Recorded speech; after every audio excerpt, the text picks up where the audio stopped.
kawan-kawan semua.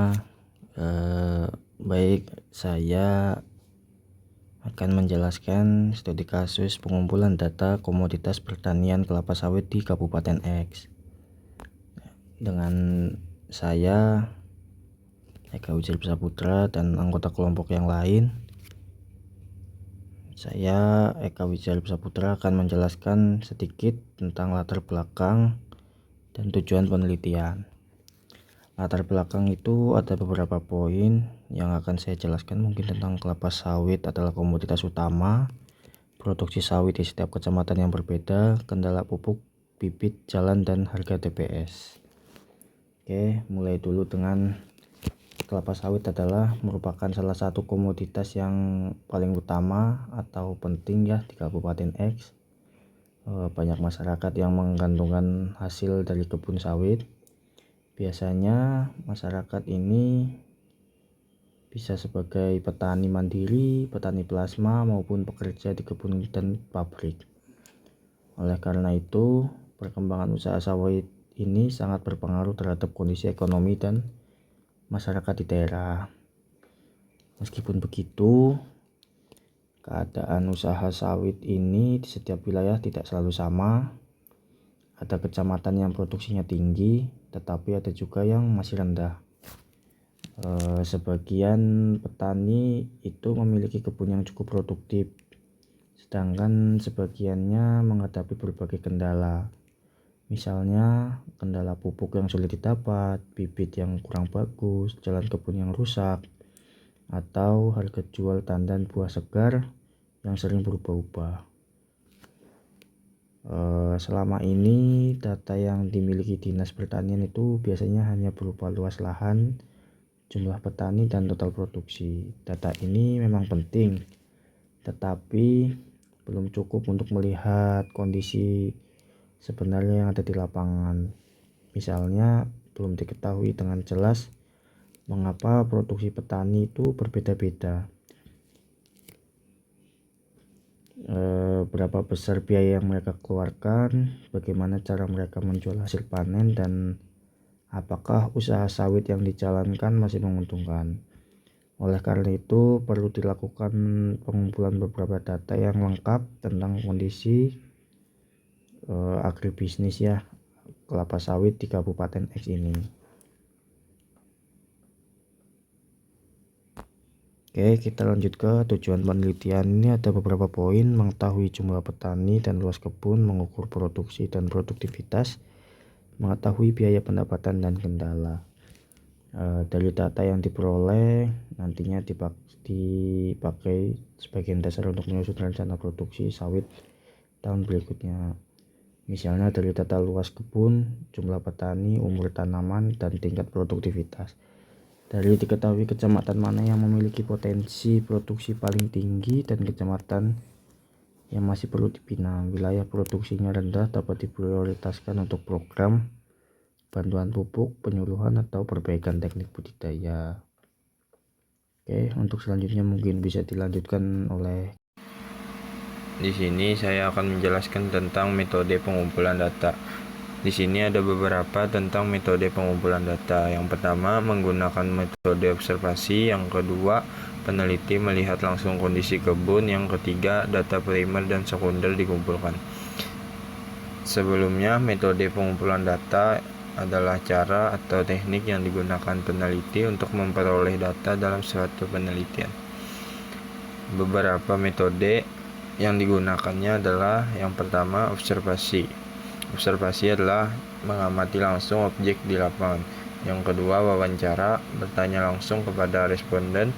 Yang ketiga, kuesioner, memberi pertanyaan tertulis. Yang keempat, dokumentasi, mengumpulkan data dari catatan foto atau arsip. Dan yang kelima adalah eksperimen. Eksperimen adalah melakukan percobaan untuk melihat pengaruh suatu variabel. Dan di sini saya akan menjelaskan tentang data primer. Data primer di sini ada beberapa. Yang pertama, luas kebun. Yang kedua, umur tanaman. Yang ketiga, jenis bibit. Keempat, produksi dan biaya. Dan kelima, tempat penjualan hasil. Sebelumnya, data primer ini adalah data yang diperoleh langsung dari sumber pertama oleh peneliti, bukan dari pihak lain. Ciri-ciri data primer ini adalah yang pertama, dikumpulkan langsung oleh peneliti, yang kedua, bersifat asli atau belum diolah orang lain, yang ketiga, sesuai dengan tujuan penelitian. Contohnya, yang pertama, hasil wawancara dengan petani, yang kedua, data dari hasil pengamatan di kebun atau di lapangan, dan yang ketiga, jawaban responden dari kuesioner. Sekian dari saya. Saya Meisya Zara Firnanda akan menjelaskan materi data sekunder, data sampling, dan cara mengatasi bias. Yang pertama yaitu data sekunder. Data sekunder untuk melengkapi dan membandingkan hasil observasi, sumber data sekunder dapat diambil dari yang pertama, BPS, Badan Pusat Statistik, untuk data jumlah petani, luas kebun, produksi sawit, curah hujan, dan data per kecamatan. Yang kedua, Dinas Pertanian. Kabupaten X untuk data lokal seperti luas lahan, jumlah kebun, dan kondisi produksi di tiap kecamatan. Yang keempat, BMKG untuk data curah hujan dan suhu. Yang keempat, Kementerian. Kementerian Pertanian untuk data produksi sawit, harga TBS, bibit unggul, dan program bantuan pertanian. Berikutnya adalah materi desain sampling. Populasi target dalam penelitian ini adalah seluruh petani kelapa sawit di Kabupaten X, baik petani mandiri, petani plasma, maupun pekerja kebun yang terlibat langsung dalam usaha sawit di setiap kecamatan.